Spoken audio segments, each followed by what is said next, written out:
Hey friends, it's Carrie. Welcome back to my channel. Thanks for joining me. Today I'm going to do a weekly wrap-up video. So I have 4 books to talk about. 2 were audiobooks that I attempted to listen to, and 2 were print books. The first book that I finished was an audiobook, and it was called Talking to Strangers: What We Should Know About the People We Don't Know by Malcolm Gladwell.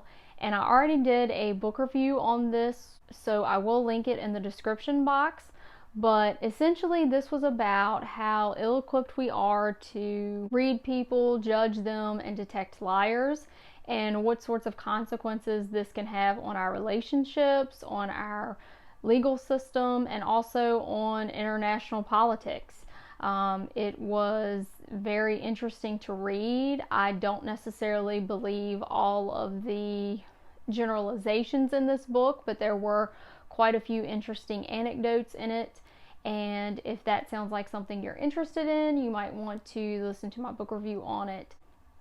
The second book that I attempted to listen to this week was Mrs. Dalloway by Virginia Woolf, which of course is a classic, and it is actually one of the classics that is listed on this poster behind me here. So I cannot scratch it off because I only got about halfway through on the audiobook and I had to DNF this. I was really excited to start this because I just finished A Room of One's Own by Virginia Woolf, and I really like that stream of consciousness style. I was very impressed with her style of writing. It was my first experience with Virginia Woolf. So I'm disappointed that I didn't like this more. I'm not sure if it was my state of mind while I was trying to listen to this audiobook, but I had a hard time getting into this. I don't know if maybe I was too mentally exhausted to keep up with this book, but it is written in stream of consciousness, and you are keeping up with several characters who are in a 1920s London social circle, and Mrs. Dalloway is preparing for a party, and some of these characters are attending that party. Obviously, since I had to abandon this book, I can't say a whole lot about it, but one of the things that I did pick up on, which I liked about the book, is that it seemed to tap into the outward kind of frivolity of the era, and also a lot of the inner kind of secret unmet needs and desires of both the female and the male characters of the era, which I find fascinating. Unfortunately, I wasn't able to really concentrate on what was going on. I found myself getting lost in whose headspace I was supposed to be in, and I think I was just mentally exhausted this week, and so I don't know if it was maybe bad timing for me, but I do know that it's not one that I will completely discount. I may come back to it at another point because it is a classic, so I don't want to discount it completely, but it just wasn't for me right now. I used to be one of those people who would just trudge through books because I started it, so dag nabbit, I have to finish it, but I'm getting to the point I just don't do that anymore. So this is counting the 2 this week, got 3 books this year that I've had to DNF. The third book this week that I attempted to read was American Messiahs: False Prophets of a Damned Nation by Adam Morris. This is one of the books that I picked up on my Charlottesville book haul, and I was really excited about this book because it takes you through the history of cults in America, and it doesn't just focus on the most notorious and well-known cult leaders, of course, you know, Charles Manson and Jim Jones and David Koresh.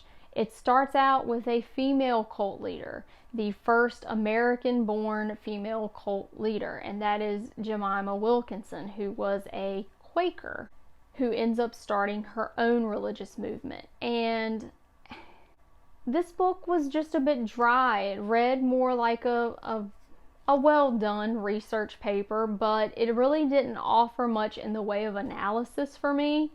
I thought that this book was going to delve into the why a little bit more than it did, and it really just covered the what and the who and the when.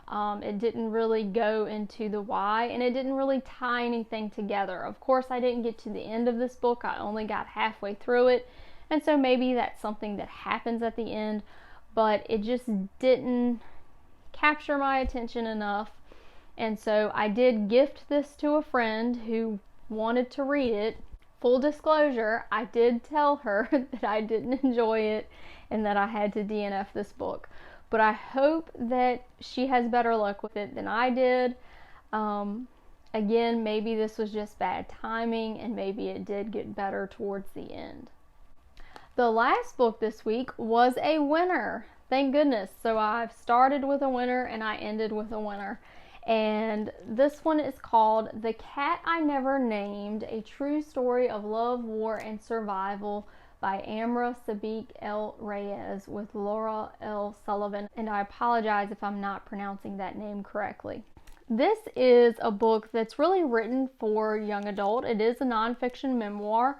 The story is set in the city of Bihać, Bosnia, just as Yugoslavia is starting to split up. And this is one of the conflicts that is extremely hard to explain, and it's extremely hard for most people, I think, especially young people, to kind of wrap their heads around, because there are so many different factions involved. This book does an amazing job of not only explaining what is going on, but also putting a very human face to this.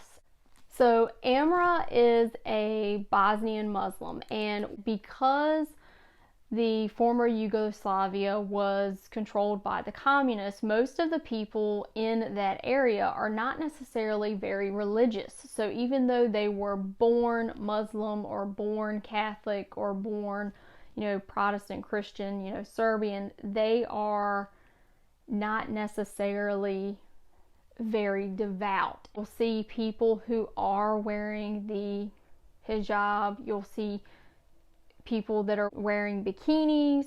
When people think of this as a religious conflict, particularly when you're trying to teach this to young people, I think there are images that come to their mind that are not necessarily an accurate portrayal.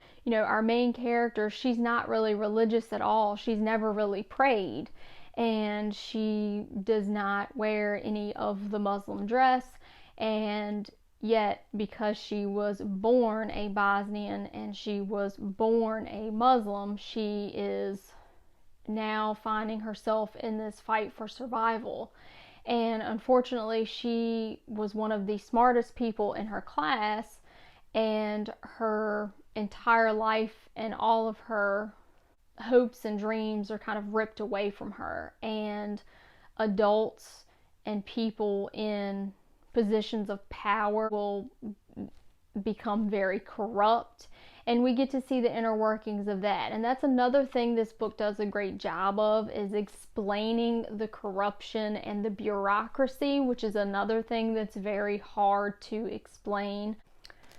So Masi, this cat that ends up adopting Amra's family, really hit home with me, because I had a kitty who I called Mr. Kitty. So this cat, who Amra calls Masi, which means kitty in Bosnian. There are some very similar stories in this book with my Mr. Kitty. Cats are extremely intelligent when it comes to finding their way home, because the cat in this book and my cat, there were several times where they went missing. Cats are very smart animals, and if they have an attachment to their human, they will find a way to get back to you. And that story in this book, it was one of the stories that really kind of ties it all together, and I think it would really resonate with young people and adults who have pets as well. This book would be great to pair with other war memoirs, I think, and it would be interesting to compare war stories from different time periods, because, you know, I think that especially young people, you know, they are very familiar with World War II, the Holocaust, and of course the atrocities that happened in the concentration camps there, but I don't think that some people recognize that in this conflict there were concentration camps, and in this conflict there was genocide. And so I think that these are important stories, and I'm glad that people are writing these in a format that is easy for our young people to read, because I think it is important that they are exposed to these stories. And this is an immigrant story. I mean, this is a refugee story. She was very concerned about coming to the United States. You know, that was a dream. She didn't think that was possible, but she does eventually find a way to come to America, obviously, and that's how she's able to write this book. But she was concerned about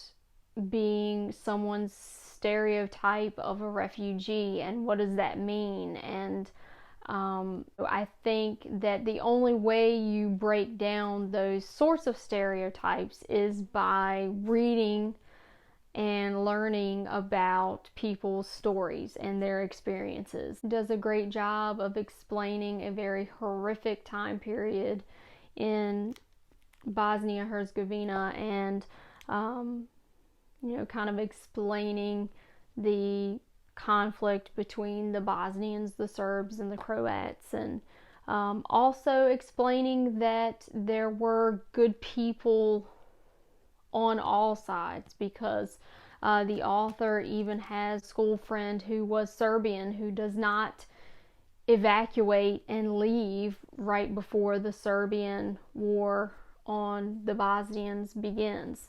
So he and his family decide to stay. They decide to stay and help their friends. Very compelling story, and I would definitely recommend it. I will try to link a couple of articles in the description box that try to explain what exactly happened with this conflict, and also some maps. So that was my weekly wrap up. Batting 500, I guess. I've never had to DNF 2 books in a week, so I hope next week I don't have to do that, so we will see. I hope you guys are having a great night, and I will see you in the next video, hopefully.